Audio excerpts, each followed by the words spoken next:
Uh, First of all, I want to say that I am coming here as a representative on behalf of the Israeli Export Institute. I am a private citizen. I am not part of the government today. And in a natural way, I'm going to present mostly the things about our cyber industry and what is behind this cyber industry. Less what is going on regarding the government efforts, although that I will be able to later on to comment on that. I was part of that effort when it was started at around 2010, when I still was in my military service. As you understand, my background is in the military. I spent most of my life in the military. I retired from an active service about 6 years ago after 40 years of service. My last position was the head of the C4I command. It's not the intelligence, it's the command that responsible all these C's stands for the command and control, computers, communication, information. And during my term, like many other countries in the world, but I think Israel was one of the first, to define the cyber as a domain of war, or what we call the fifth domain, like you have air, land, sea, space, and so on. The cyber is the fifth domain. And I was lucky enough to be in place to start this effort within the Israeli military, taking part to build the Israeli in the military cyber infrastructure for cyber defense. So that's what I was doing in my last 5 years of my service. And after I left, I was helping the government to build the civilian infrastructure that was mentioned here a lot, so I will speak a bit about that. I think that if I'm going to speak, and I'm sorry that since I don't know exactly the background of each one of you, I'm going to a more bit high-level overview of what is going on and what stands behind our industry and our achievement in the cybersecurity. I think that it is well known, and it was mentioned here before, that Israel is only second to the United States, maybe to the Silicon Valley in the achievement regarding the Israeli industry in the cybersecurity. And I think in many other aspects, we are even number one. And I think that to understand the whole idea how we came to such a place, to such position, there is a need to understand the background of what is going on in Israel in general, and specifically in the defense side, which I think that later on was the drive to many things like our defense industry, the homeland security industry, and cyber, which is part of that as well. So let me give you some figure about the state of Israel. I think that it is important to understand the background where it all is coming from.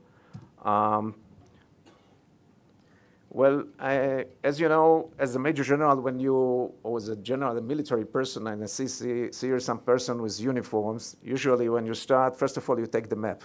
Look on the map, what is going on. So this is exactly what I'm going to do, to give you some understanding about the size of Israel. This is the map of Israel. When it's all the screen, it looks very, very big. Actually, it's very small. And if I will show you the real size of the state of Israel, you can see how small it is. And you can see mostly in what we call the narrow waist in the center of the country.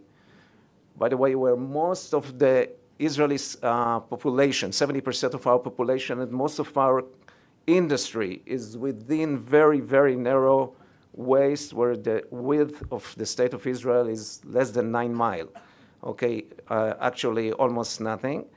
And this, of course, brings a lot of problem regarding military aspect and some others.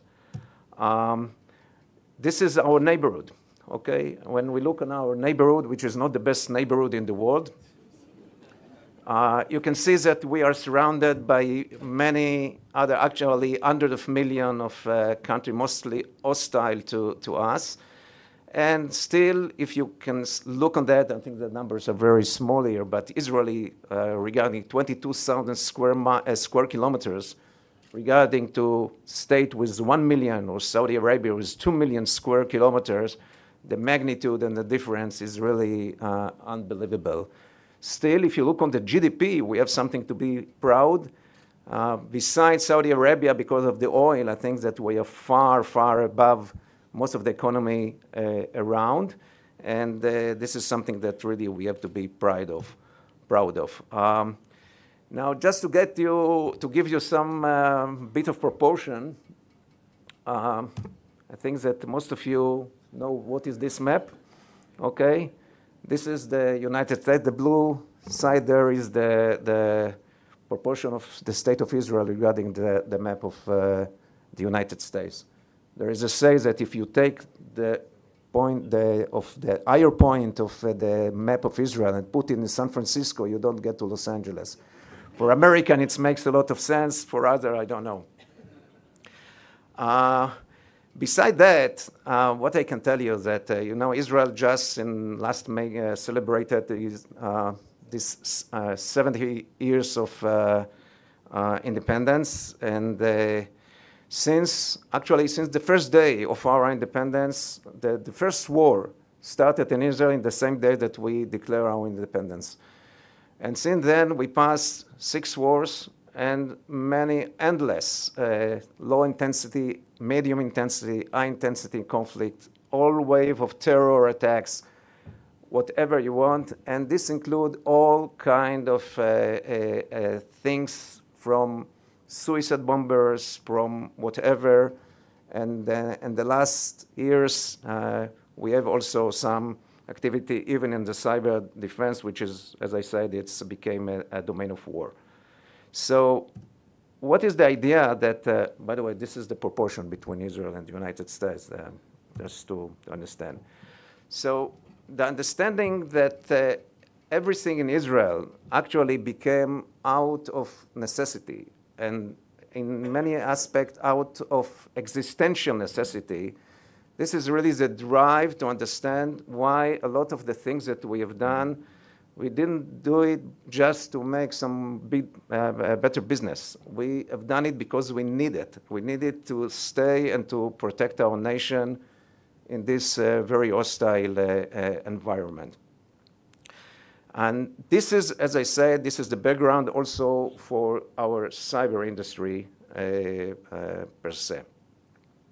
So let me look a bit about Israeli cyber sector.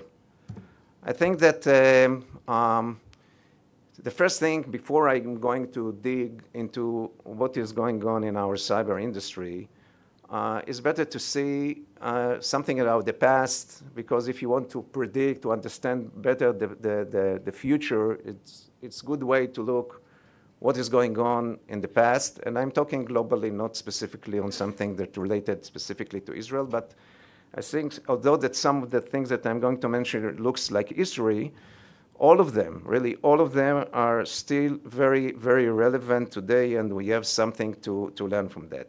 So just a few minutes on a brief view of what was going on in the last decade in the cyber area. And I think that we can start even before this decade, and I don't want to go back to the way when the ATM hacking, the phishing, the APTs, all these things that looks like an old history now. But I think at the beginning of this decade, there was an event which I think is still very, very important to understand a lot of things even today. And this was the attack, very famous attack. I hope that most of you know about it, that what was called Stuxnet. Stuxnet was an attack on the Iranian nuclear infrastructure in Natanz, considered by somebody, and I cannot comment who is standing behind that, of course, and don't ask me about that. But this was, of course, a very, really something special attack that even in today's terms, it considered to be something very impressive. I think from my personal view, this is the most advanced attack that ever been published, at least, in the cyber area. So what was so special about the Stuxnet? The Stuxnet at that time everybody understood and believed the cyber attack is question of attacking computers, attacking information system, attacking the IT system, and mostly the penetrations through the networks, through the internet, and so on. But Stuxnet came with completely different way. Stuxnet was the first attack on OT, or operational technology, not on IT technology. And this actually really was the start of the wave of attack on SCADA system, industrial system, which is still very, very relevant of today, still a weak point in many countries. By the way, even if you want to attack an information system sometime, you can shut down a data center by attacking the air conditioning system of this system and shut it down within a few hours because of the heat. It's sometimes easier to do it than to do it through the direct attack of the IT system itself. But this attack wasn't delivered at all, not all of that aspect, because a lot of things was done there through the internet. And since then, I think that this start a new era, a new page in kind of attacks that went to this direction. I don't know yet what is going to be defined in the future or in 2018, but most of you know that 2017 was declared by many experts as the year of ransomware, because there was, if you know about the WannaCry and some of the derivatives of this kind of attack. So this was really something different. I think it started things that nobody think about this way or this attack vector before, but this was the year of 2017. We are still in the middle of 2018. I can have some speculation what 2018 will be called, the year of what. So maybe it will be the year of the attack through IoT system, which becomes very, very popular recently. It's maybe very interesting things that replace actually the attack through ransomware, that attack to gain some computer power to make crypto mining, which is very, very becoming very popular, if I may say popular recently. It's very hard to detect because they don't want you to be aware, even the attacker, that this is going on. And sometimes it's very hard to notice that something is going slowly. The systems simply start working slowly. Beside these attack vectors, I want us to mention some other milestone, as I say, in the past, which I think worth mentioning. The one, although it's going back, but I think it's a major milestone or landmark in the cyber history, is the attack in 2013 on the big US retailer Target. And why I think that Target attack was so special. I don't know how many of you know about this attack. It was one of the biggest major attacks that started this era of attacks that worth hundreds of millions of dollars in the damages that it presented. And this happened to Target right after Target went through some cybersecurity investment in tens of millions of dollars that they invested. So they thought that they are completely resistant to attack. And the attack was very successful, and it was very special, I think, at this event, and something that is, as I said, is true even today. This was probably one of the first attacks to demonstrate attack through the supply chain. The supply chain is still very weak point in many companies that protect themselves in the most secure way, but the weakest point is going to the supply chain. In the case of Target, by the way, it was crazy to understand that the attack was through the supply or some refrigerators in the stores of Target, and the connection to the system enabled the attackers to get inside. So this was probably one of the first exhibitions of attack through the supply chain. The second thing I think it was mentioning in this attack, that this was the first attack of a company that was insured by cyber insurance, which is something very important, and I will mention that maybe later on.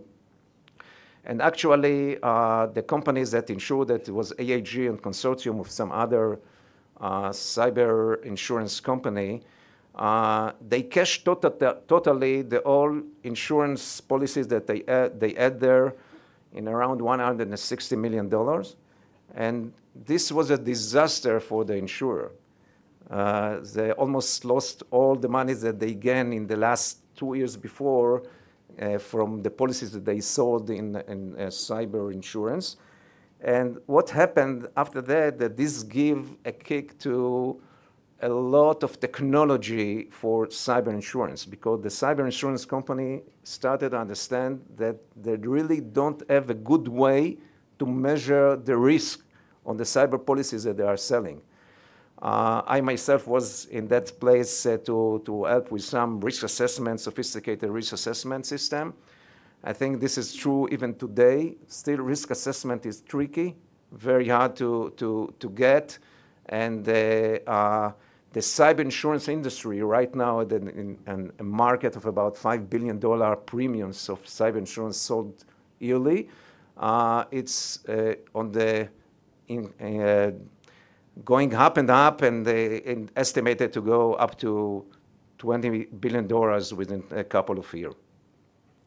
The third thing I think that was so special regarding the attack on Target, and I'll pass immediately to other things, was this is the first time in the history of cyber attack, that the CEO of a big company like Target, what is called corporate America, went home after this attack. So this was the first understanding that cyber is a problem of the manager in the higher level. So the CEO of a company, this is not a problem of the IT and the computer guys anymore. This is a problem of the manager in the higher level. Even if today I'm going to a company to look what is going on in their cyber, the first thing that I'm asking, where is the CISO? Is it down there in the structure of the company? It should be directly under the CEO or at least under the manager of the IT. Otherwise, I think this company is probably in kind of a problem. And this is true even today. A lot of companies in the upper management and the higher management still are not there. The last thing that I'm going to mention about something regarding the history, because we are not in an history lesson here, but I think most of the things are still relevant, is what happened on the attack of the Korean on Sony Pictures. What was so special about this attack, and this actually wrote a new chapter in the history of cyber. This was the first time that a state went after a private company with a cyber attack. Actually, I think this is kind of a war declaration between two entities that we couldn't think of before that such a thing can be done. And a lot of questions raised regarding some legal things, who can react on such an attack and so on. So this brought a lot of new things all over the world to understand the position and what the states or nation takes when it's regarding an attack that is attacking some private company. Just to look on what is the evolution of the cyber solutions that we went over, and I'll go over that quickly. I think that through the last couple of years, the last decade, we saw evolution in the cyber potential. I think that the first one that was starting to detect the known things, this regarding all the antiviruses, firewall, IPS, IDS, all this kind of system. This was, I think, maybe the naive days of the cyber. It's behind us. Right after that, I think there was a second generation of more sophisticated solution. I would call that detection of the unknown, because this is not a signature-based, not something that you exactly know what you are looking for. And I think this is over. And also, we are now maybe in the third or maybe even the fourth generation of cyber solution. What I can call that the unknown unknown. We even sometimes don't know exactly what we don't know.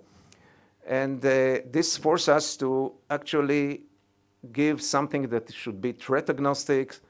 And I think in the last year or so, we can start see some much more sophisticated solution, because the attack becoming so sophisticated, and the solution should be following with much more sophisticated solution as well, so we can see solution based on homomorphic encryption, on entropy of data, and some other things that are much more scientific, more sophisticated.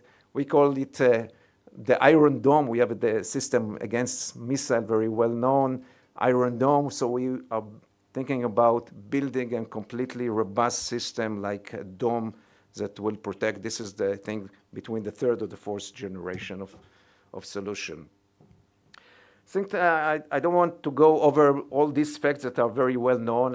I think that in this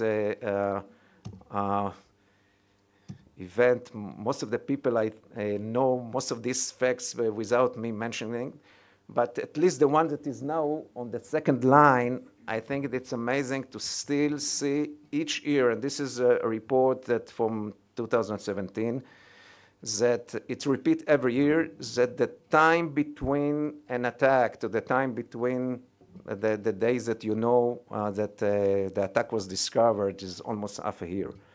And this is really a disaster for most of the company, and this should be changed.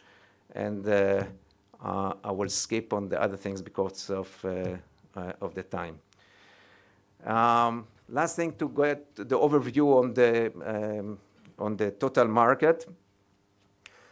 This is a pie of the exposure, the cyber exposure of different industry.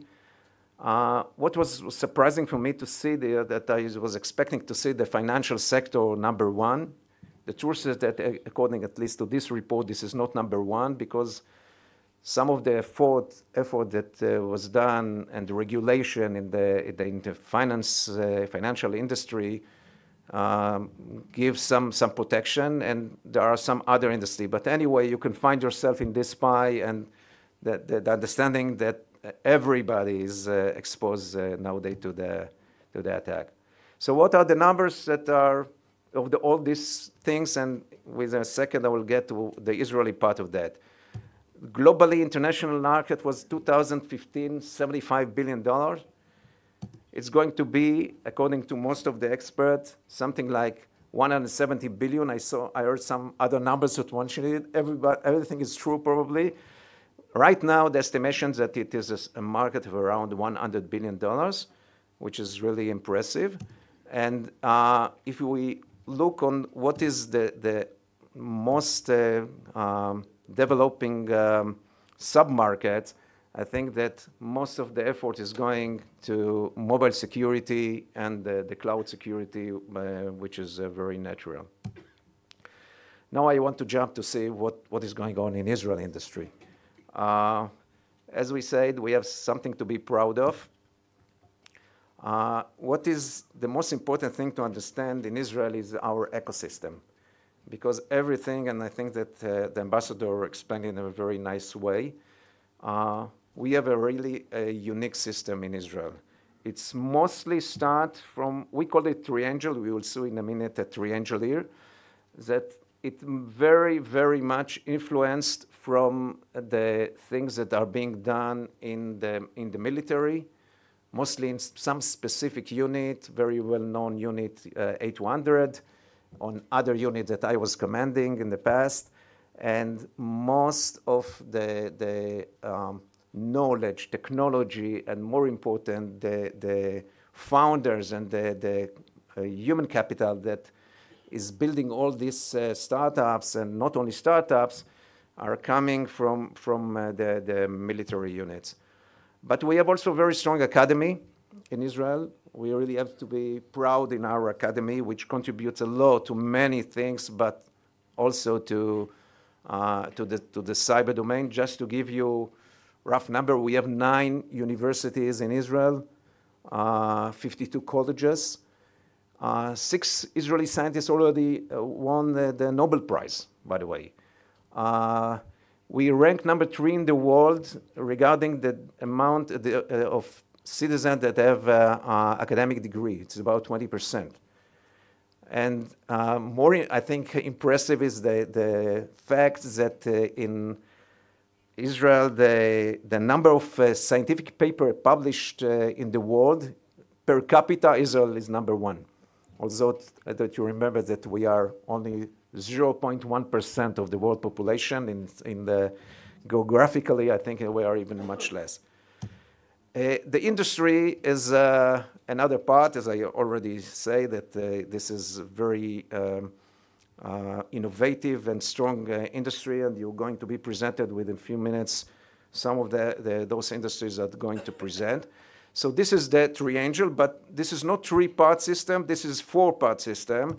And one of the things that is more important is what is standing in the middle is our government.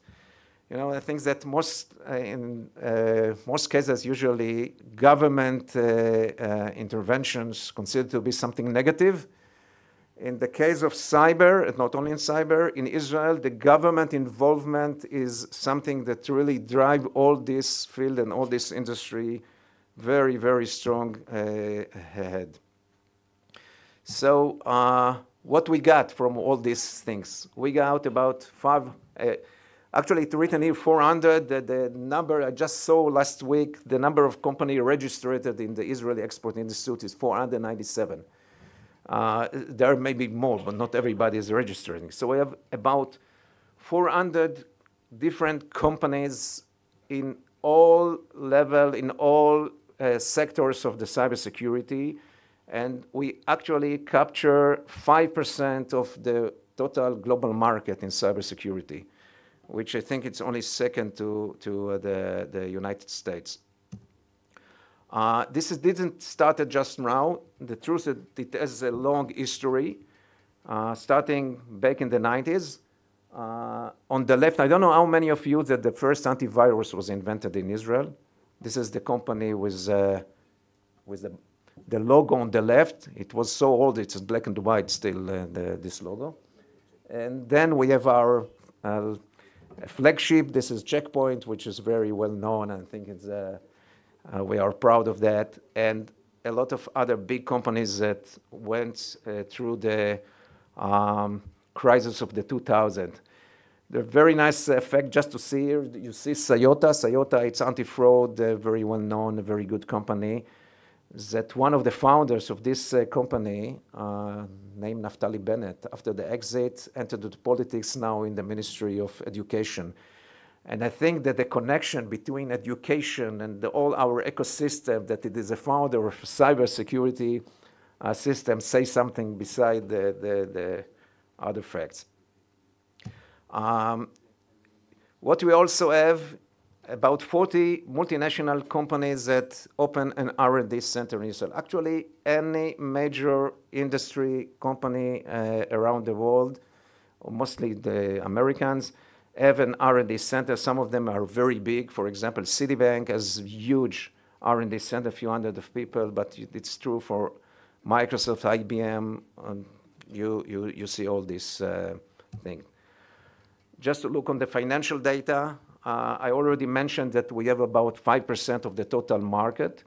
What is more impressive, I think, is that the investment in new companies and new startup, Israel capture almost $1 billion, which represent about 20%, almost 20% of the global investment in cyber companies is invested in Israel, which is really something to be proud of, as I said.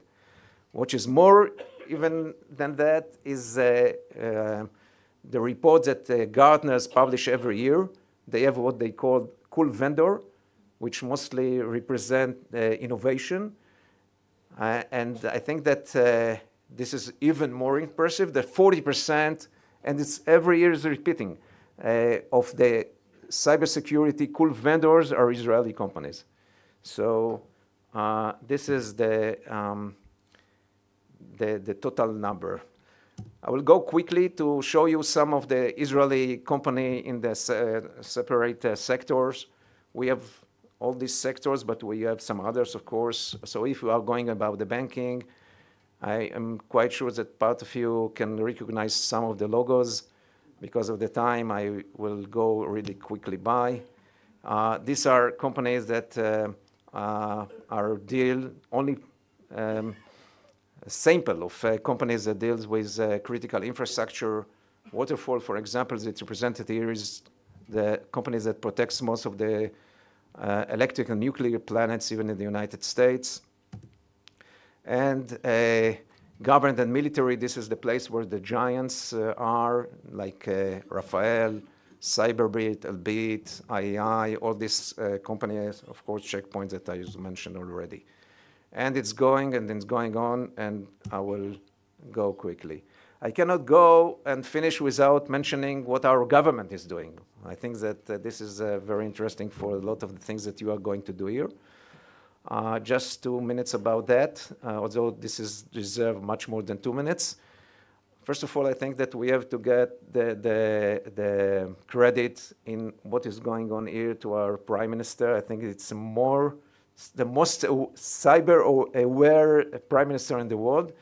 A lot of the things are related to his vision and the decisions that he took in about 2010 to start the whole things when he really understood that there is some problems, that beside the things that were already done at that time in Israel, either by the military or the critical infrastructure sectors that were very much aware, but the all other civilian side wasn't really organized and prepared. So he took some decisions that at the end brought a government resolution to build what was called in the beginning the INCB, Israel National Cyber Bureau.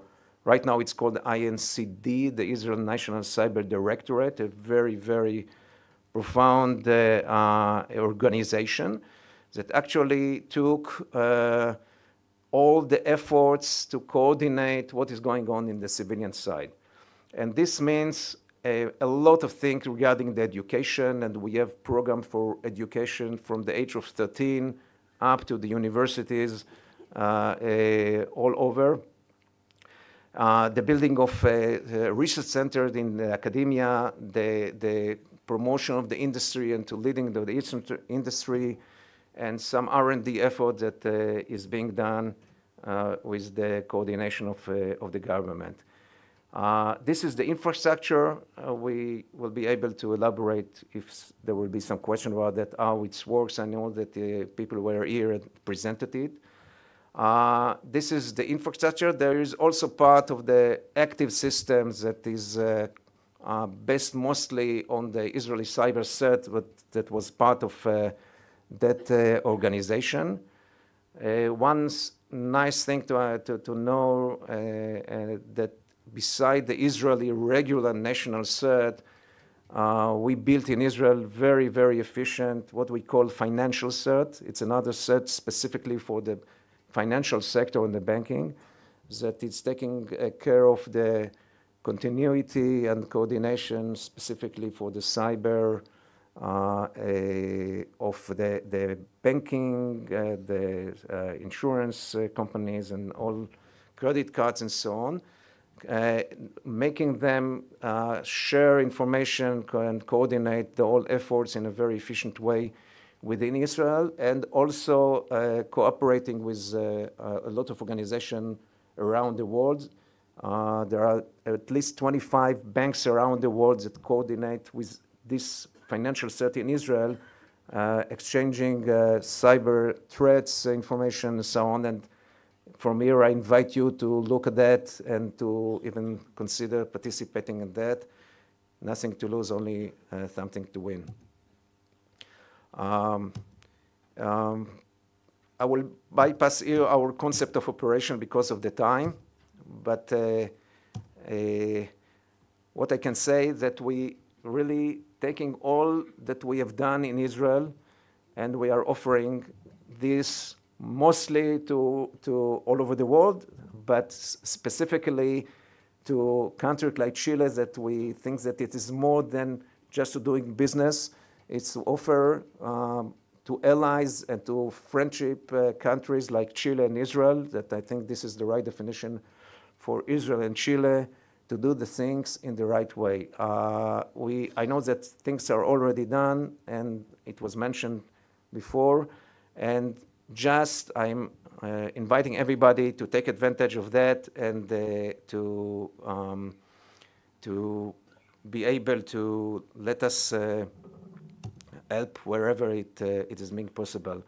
One of the things to do that can be, and I know that it will be later on presented, is to participate in this event that we are organized in November. It will be excellent opportunity to look and to see and to meet the industry, the government, and all this entity, and to get a better view of what is going on in Israel.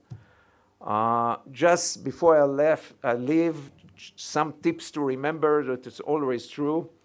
First of all, I would say be aware wherever you are that you have some business or some cyber orientation.